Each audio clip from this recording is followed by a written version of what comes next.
Hi, this is Bates with Gallup Technology Group, and on this video I'm going to show you how to set up email encryption based on a key phrase or a keyword on Microsoft 365.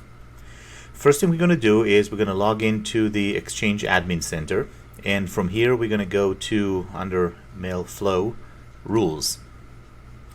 We're going to create a new rule, and this is going to be 365 message encryption and write protection. Give it a name, for example, emails with 3 exclamation marks set to automatic encrypt. Apply this rule if the subject or body, in this case is what I'm setting up.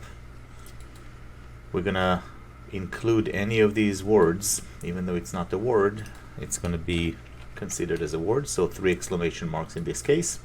You can also add, for example, dash encrypted dash if this is what you want to add as another keyword, and click on save.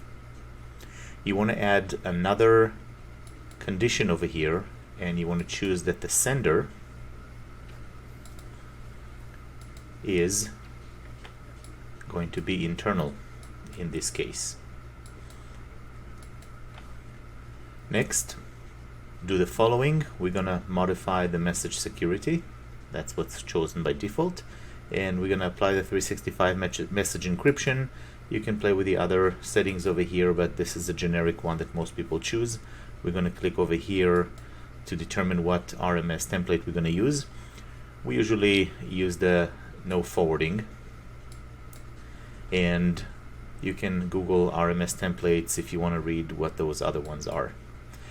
If you want to have any exceptions over here, for example, if a message is sent by a specific person or to a specific person, you can bypass that. If the headers include any specific code, you can exclude that as well. Otherwise, you just leave it as is. I'm going to click on next. Set it up to enforce if you want to turn it on. You can set it up with test if you want. Severity, we choose high because you want to make sure that you are notified if there are any issues with that, and you're not going to miss that if there are any problems. And match the header or envelope. This is what we choose. That is usually it.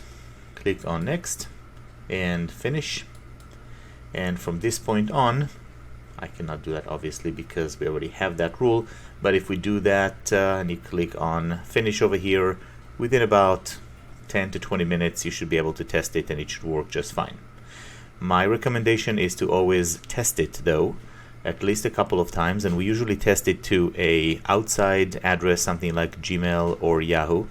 We test it also to another Microsoft account out of your own tenant, and we also like to recommend to test it within your tenant as well, internal address to internal address. Make sure that all of your tests are coming in as an encrypted message, and make sure that when somebody replies to you, it is received as it should.